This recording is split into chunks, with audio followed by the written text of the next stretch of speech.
In a world that's just so full of uncertainty, I think we're all looking for some solid ground to stand on. Today, we're going to explore an ancient art that promises something way more valuable than money or fame, and that's the art of fearlessness. I think we all know that feeling, right? That little background hum of anxiety, that constant search for security in our jobs or our relationships or our bank accounts. But what if the most stable ground we're looking for isn't out there at all, but deep inside us?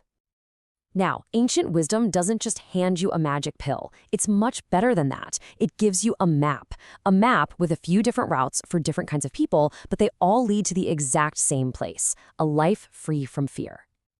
So, let's walk this map together. We're going to explore three main paths. First up, the path of action. This one's for the doers. Then we'll look at the path of devotion, which is all about the heart. And finally, the path of knowledge for all you seekers of truth out there.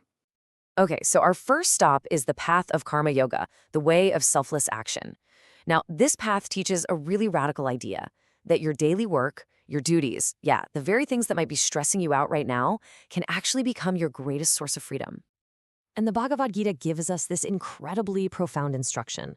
It says, hey, engage with life, give it your all, but keep your inner balance. It's about acting without letting the wins make you arrogant or letting the losses completely crush you. And that brings us to the core technique of this path, nishkama karma. It means you act with passion, with skill, with everything you've got, but you let go of being attached to the result. Think about it like this. A surgeon is completely focused on the precision of the operation, not on the praise or the payment that might come later. That kind of focus, free from the anxiety about the outcome, that's the secret to fearless action. But to act with that kind of poise, that takes some serious self-mastery. The ancient Manusmriti says that to really get a handle on the desire and anger that fuel our attachments, we need a threefold control. Control over what we say, control over what we think, and control over what we do. This internal discipline is the real foundation for external freedom. All right, our second path, this one takes a totally different approach. If the first one was about mastering yourself through action, the way of devotion is about finding freedom by surrendering yourself. This is a journey for the heart. In this verse, wow, it just perfectly captures the heart of devotion. It's about shifting your focus away from your own little anxieties and placing your trust in something bigger.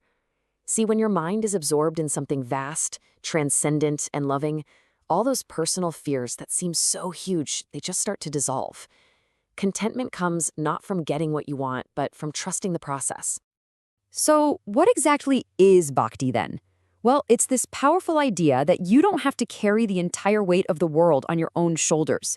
It's a path of love, where you find security not by trying to tighten your grip on everything, but by letting go and placing your faith in the hands of the divine.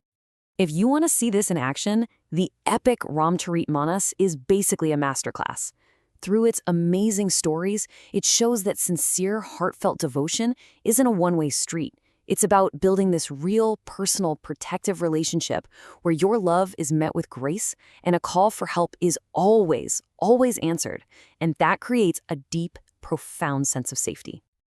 And now, for our third and final path, this one, the way of knowledge, it goes straight for the root cause of fear by asking the biggest question of all.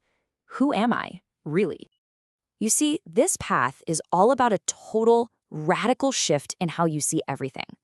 When you start to recognize that same divine essence in yourself and in everything and everyone around you, the whole concept of loss just starts to fade away.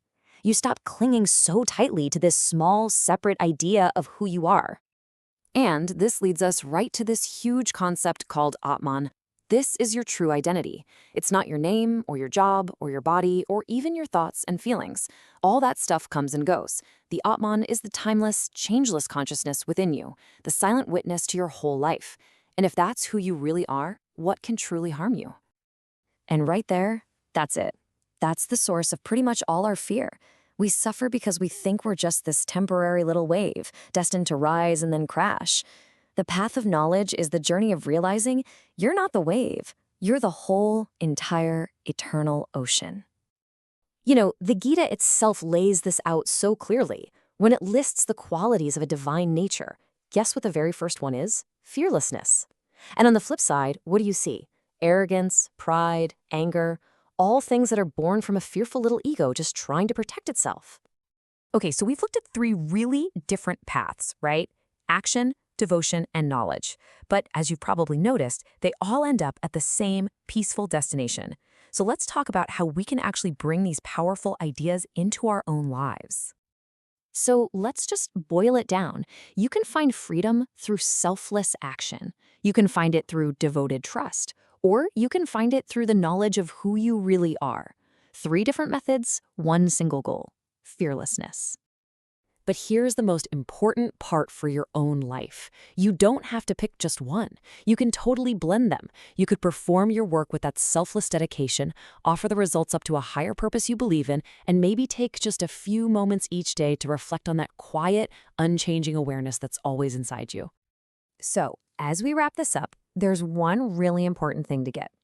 This ancient wisdom isn't promising you a life with zero problems. The storms of life, oh yeah, they're still gonna come. The winds are still gonna blow. Now, the real promise is something so much more powerful. It's that you can become the calm, unshakable center inside the storm. True security, real fearlessness. It's not some external thing we have to go out and get. It's an internal state we uncover. It's the peace that is already at your core. And so I'll leave you with this question. Whether it's through your actions, your faith, or your search for knowledge, which path is calling to you right now? Which one will you take that very first step on today?